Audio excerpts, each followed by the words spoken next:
السلام علیکم ورحمۃ اللہ وبرکاتہ۔ الحمد للہ رب العالمین والصلاة والسلام علی سید المرسلین وعلی آلہ وصحبہ اجمعین، اما بعد فقد قال اللہ تعالی فی القرآن المجید والفرقان الحمید، فاعوذ باللہ من الشیطان الرجیم، بسم اللہ الرحمن الرحیم۔ قل ان کنتم تحبون اللہ فاتبعونی یحببکم اللہ یغفر لکم ذنوبکم واللہ غفور الرحیم۔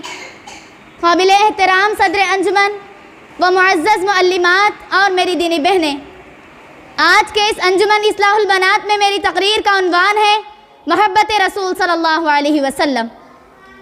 ابھی میں نے آپ لوگوں کے سامنے سورہ آل عمران آیت نمبر 31 کی ایک آیت تلاوت کی ہے، جس کا ترجمہ یہ ہے کہ اے محمد صلی اللہ علیہ وسلم کہہ دیجئے کہ اگر تم اللہ تعالیٰ سے محبت رکھتے ہو تو وہ میری اتباع کریں۔ اللہ نہ صرف تم سے محبت کرے گا بلکہ تمہارے گناہوں کو بھی معاف کر دے گا، بے شک وہ بخشنے والا رحم کرنے والا ہے۔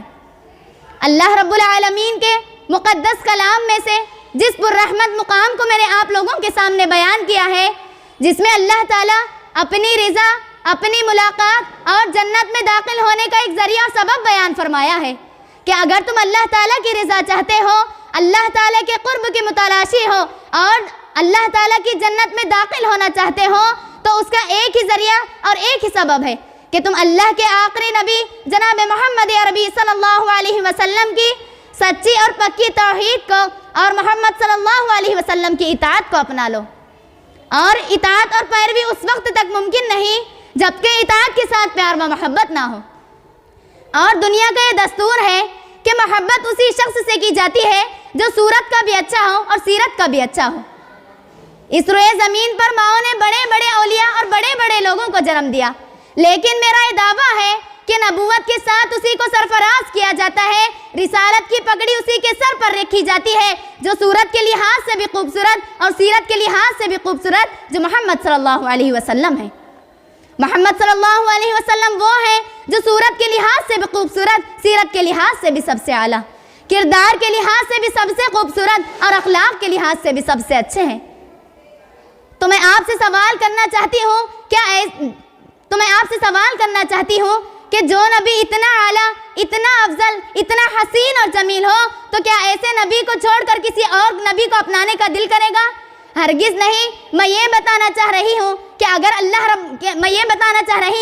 اگر محمد صلی اللہ علیہ وسلم سے محبت ہوگی تو اطاعت خود بخود آ جائے گی، اور اگر اطاعت ہوگی تو قیامت کے دن نجات نصیب ہوگی، اور اگر محبت نہیں تو وہ مومن نہیں۔ جیسا کہ اللہ تعالیٰ فرماتا ہے، اے محمد صلی اللہ علیہ وسلم کہہ دیجئے اگر تمہارے ماں باپ، تمہارے بیٹے بیٹیاں، تمہارے بھائی بہنیں، تمہارے خاوند اور تمہارے بیویاں، تمہارا خاندان اور قبیلہ، یہ تمام لوگ تم کو اللہ اور اس کے رسول سے بھی زیادہ محبوب ہے، تو تم اللہ تعالیٰ کے عذاب کا انتظار کر لو۔ تو معلوم ہوا کہ اگر ایک طرف ماں باپ ہو اور ایک طرف محمد صلی اللہ علیہ وسلم ہو، ایک طرف سارا جہاں ہو اور ایک طرف امام کائنات اور رب کائنات ہو، تو ساری دنیا جاتی ہے تو جائے، سارا جہاں جاتا ہے تو جائے، لیکن رحمان نہ جائے، قرآن نہ جائے اور صاحب قرآن نہ جائے۔ صحابہ کرام رضی اللہ عنہم نے ان آیات کا مصداق بن کر دکھایا، ان آیات کی تفسیر اور تشریح بن کر دکھائی کہ اگر ایک طرف محمد صلی اللہ علیہ وسلم ہو اور ایک طرف محمد صلی اللہ علیہ وسلم ہو اور ایک طرف ماں باپ ہو، ایک طرف ساری کائنات ہو اور ایک طرف امام کائنات اور رب کائنات ہو، تو سارا جہاں جاتا ہے تو جائے، ساری دنیا جاتی ہے تو جائے، مگر رحمان اور صاحب قرآن نہ جائے۔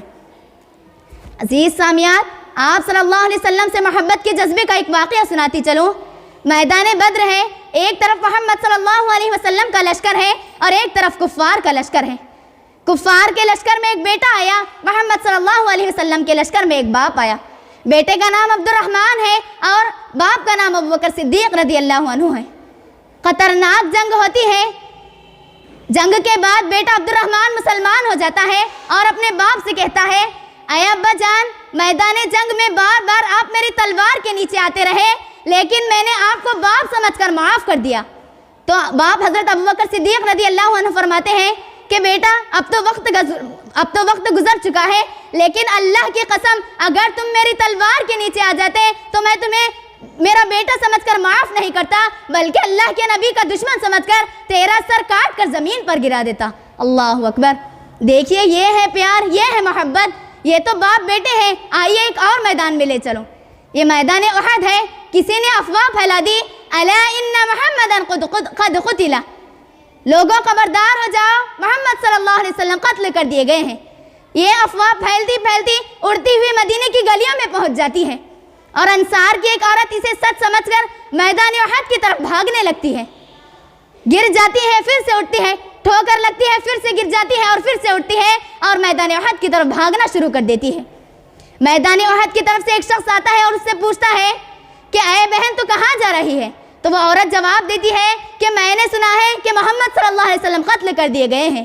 تو وہ شخص جواب دیتا ہے کہ نہیں، محمد صلی اللہ علیہ وسلم تو زندہ ہے لیکن تیرے شوہر کو شہید کر دیا گیا ہے۔ اللہ اکبر۔ وہ روتی پیٹتی نہیں بلکہ ان للہ و انا الیہ راجعون پڑھتے ہوئے آگے نکل جاتی ہے۔ ایک اور شخص آتا ہے اور اس سے پوچھتا ہے کہ اے بہن تو کہاں جا رہی ہے؟ تو وہ عورت جواب دیتی ہے کہ میں نے یہ خبر سنی ہے کہ محمد صلی اللہ علیہ وسلم کا قتل ہوا ہے۔ تو وہ شخص جواب دیتا ہے کہ نہیں، یہ خبر صحیح نہیں، محمد صلی اللہ علیہ وسلم تو زندہ ہے لیکن تیرے باپ کو شہید کر دیا گیا ہے۔ اللہ اکبر۔ وَإِنَّ لِلَّهِ وَإِنَّ إِلَيْهِ رَاجِعُونَ پڑھتے ہوئے آگے نکل جاتی ہے اور کہتی ہے کہ مجھے اس وقت تک سکون نہیں آئے گا، مجھے اس وقت تک چین نہیں آئے گا جب تک کہ میں محمد صلی اللہ علیہ وسلم کو اپنی آنکھوں سے نہ دیکھ لوں۔ یہ کہتے ہوئے میدان احد کی طرف بھاگنا شروع کر دیتی ہے۔ ایک اور آدمی آتا ہے اور اس سے پوچھتا ہے کہ اے بہن تو کہاں جا رہی ہے؟ تو وہ عورت جواب دیتی ہے کہ میں نے ایسی خبر سنی ہے کہ محمد صلی اللہ علیہ وسلم قتل کر دیے گئے ہیں۔ تو وہ شخص جواب دیتا ہے کہ نہیں، محمد صلی اللہ علیہ وسلم تو زندہ ہے لیکن تیرے بیٹے اور تیرے بھائی کو شہید کر دیا گیا ہے۔ اللہ اکبر۔ وَإِنَّ لِلَّهِ وَإِنَّ إِلَيْهِ رَاجِعُونَ پڑھتے ہوئے آگے نکل جاتی ہے اور میدان احد کی طرف پہنچ کر اس عورت کی نظر محمد صلی اللہ علیہ وسلم پر پڑتی ہے۔ تو وہ عورت کہتی ہے کہ اے اللہ کے رسول صلی اللہ علیہ وسلم، آپ کو زندہ دیکھ لیا تو میں اپنے شوہر، باپ، بھائی اور بیٹے کے صدمات کو بھول گئی ہوں۔ اللہ اکبر۔ دیکھیے عزیز سامعات، اگر ایسی محبت ہوگی تو قیامت کے دن ضرور بضرور نجات نصیب ہوگی، اور اگر محبت نہیں تو اس شخص کا ایمان مکمل نہیں۔ اور یہ بات میں نہیں کہہ رہی بلکہ خدا آپ صلی اللہ علیہ وسلم فرماتے ہیں لا يؤمن احدكم حتى اكون احب اليه من ولده ووالده والناس اجمعین، کہ کوئی بھی شخص اس وقت تک مومن نہیں ہو سکتا جب تک کہ میں یعنی محمد صلی اللہ علیہ وسلم اس کے نزدیک، اس کے اولاد، والدین اور تمام لوگوں سے زیادہ محبوب نہ ہو جاؤں۔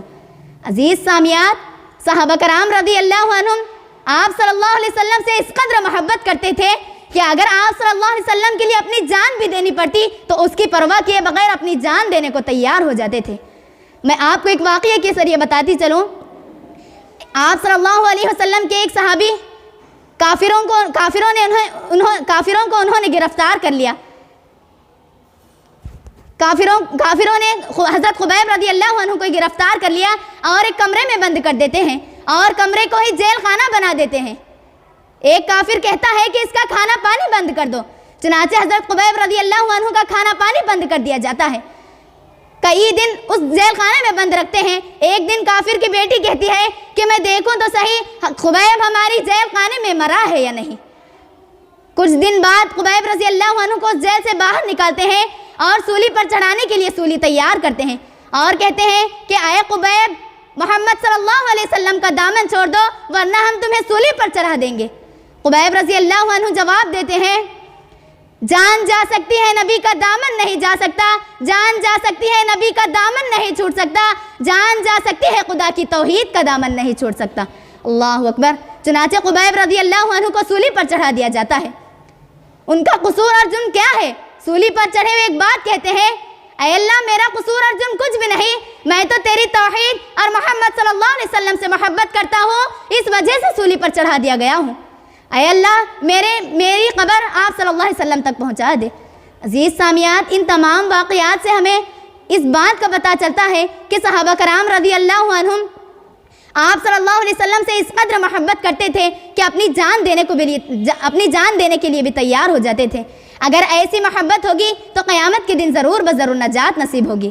تو خلاصہ کلام یہ ہے کہ آپ صلی اللہ علیہ وسلم سے محبت کا طریقہ یہ ہے کہ کہ آپ کی سنت پر عمل کیا جائے، نہ کہ محبت کا طریقہ یہ ہے کہ نبی کے نعرے لگائے جائے اور نبی کا برتھ ڈے منایا جائے۔ آخر میں اللہ رب العالمین سے دعا ہے کہ اللہ تعالی ہم تمام لوگوں کو اپنے دل میں محبت رسول صلی اللہ علیہ وسلم پیدا کرنے کی توفیق عطا فرمائے۔ آمین ثم آمین۔ وما علینا الا البلاغ المبین۔ والسلام علیکم ورحمۃ اللہ وبرکاتہ۔